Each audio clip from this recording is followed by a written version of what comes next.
¿Qué tal? Soy su agendista de ciencia, Martín Bonfil Olivera, y estoy aquí para platicar sobre un tema que sacudió al mundo intelectual, al mundo de la izquierda, al mundo de los intelectuales políticos y un poco al mundo de la ciencia la semana pasada, que fue la acusación contra un prominente intelectual del cual tal vez ustedes no hayan oído hablar, porque no es tan famoso, pero su influencia sí ha sido muy, muy importante, que es el doctor Boaventura de Sousa Santos. Es un intelectual portugués, sociólogo, nacido en 1940, tiene 82 años, pues se revelaron en un libro académico publicado por personas, por investigadoras muy serias, dedicado precisamente a denunciar los abusos sexuales de varios intelectuales importantes del mundo, pero en un capítulo que se llama Las paredes hablaron, una serie de tres pues sociólogas, colegas del doctor Boaventura de Sousa Santos, que incluso fueron sus alumnas, algunas de ellas en otro momento, denunciaron profundas conductas sexistas, machistas y de acoso sexual, así como abusos en el sentido académico, ¿no? Eh, pues apropiación un poco del trabajo de estas investigadoras, de sus estudiantes, de las mujeres que trabajan con él. Y esto ha venido como les decía, a conmocionar el mundo intelectual, porque los trabajos de Boaventura de Sousa Santos, aunque no es un nombre que vemos todos los días en los periódicos, no es alguien famosísimo como, no sé, Humberto Eco, por decir algo, realmente este sociólogo ha tenido una importante influencia en mucho eh, del pensamiento actual de las izquierdas políticas, económicas e incluso en áreas de ciencias sociales y de estudios de la ciencia, de estudios sociales de la ciencia y de política científica en varios países, específicamente en Latinoamérica. El pensamiento del doctor Sousa ha sido muy importante en los años recientes. Él ha hecho publicaciones académicas, publicaciones en libros, en revistas, y ha popularizado varios conceptos importantes, sobre todo los de lo que él llama la sociología de las ausencias, también las epistemologías del sur, y conceptos que estamos empezando a escuchar mucho últimamente, como el decolonialismo o descolonialismo. Son conceptos que tienen que ver, en primer lugar, con la justicia social, por supuesto, que subrayan, señalan, subrayan, analizan estas grandes desigualdades que hay entre el norte global y el sur, ¿no? Entre la cultura occidental que viene, pues, de los antiguos griegos y de la cultura europea, básicamente, las otras culturas, entre los países ricos y los países pobres, entre los conocimientos tradicionales de los pueblos autóctonos y, por ejemplo, el conocimiento científico o disciplinas como la economía, el sistema capitalista global, etcétera. Y son conceptos que son, bueno, no son nuevos, por supuesto, desde hace muchos, pues ya más de un siglo se lleva analizando este tipo de temas, eh, pero la manera como lo hace el doctor Sousa ha resultado especialmente aceptada por mucho del mundo intelectual, porque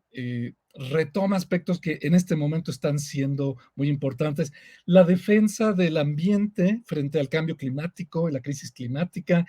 el feminismo, ¿no? Que estamos viviendo esta revolución feminista, la defensa de las culturas de los pueblos originarios, de las eh,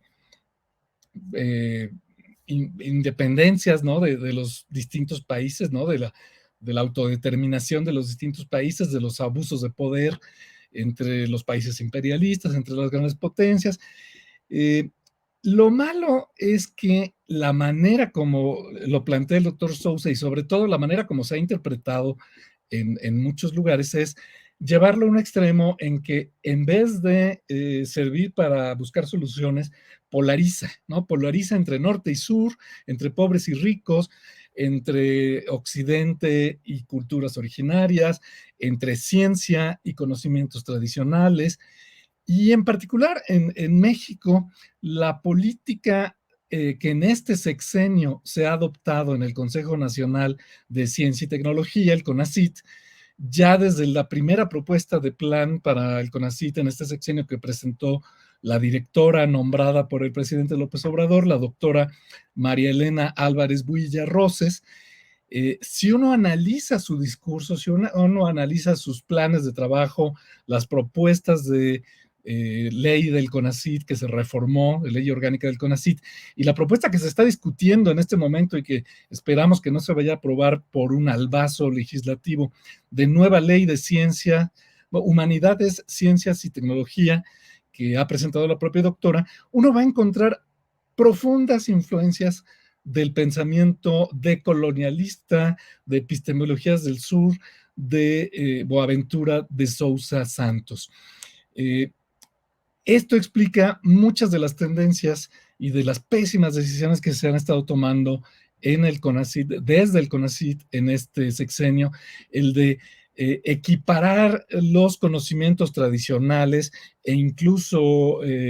las creencias con el conocimiento científico, el equiparar las prácticas tradicionales como los curanderos, las parteras, la herbolaria, y otro tipo de pues medicinas tradicionales con la medicina basada en evidencia, la medicina científica, de la que sí podemos tener datos que confirman su eficacia, a diferencia de estas otras disciplinas. El ataque a la ciencia, lo que ella ha llamado la doctora Álvarez Huilla, la ciencia neoliberal, ¿no? Su profundo desprecio por la tecnología, sobre todo la biotecnología, ¿no? Su fanatismo antitransgénico, todo esto está nutrido por estas epistemologías del sur y por este pensamiento de Boaventura de Sousa Santos llevado al extremo. La influencia del pensamiento del doctor Santos se ve en muchísimos países de Latinoamérica, en decisiones que se están tomando en política científica, pues en Colombia, en Bolivia, en Venezuela, en Argentina, en Chile, en muchos países, y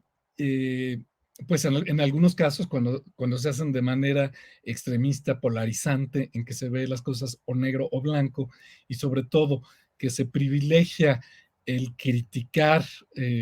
lo que se da en llamar conocimiento occidental o ciencia occidental o cultura occidental o capitalista o neoliberal, pues lo que está causando es mucho daño porque estamos despreciando el conocimiento científico. No se trata de satanizar las teorías del doctor de Sousa, por supuesto, se trata de evaluarlas en su justa medida y en su justo contexto,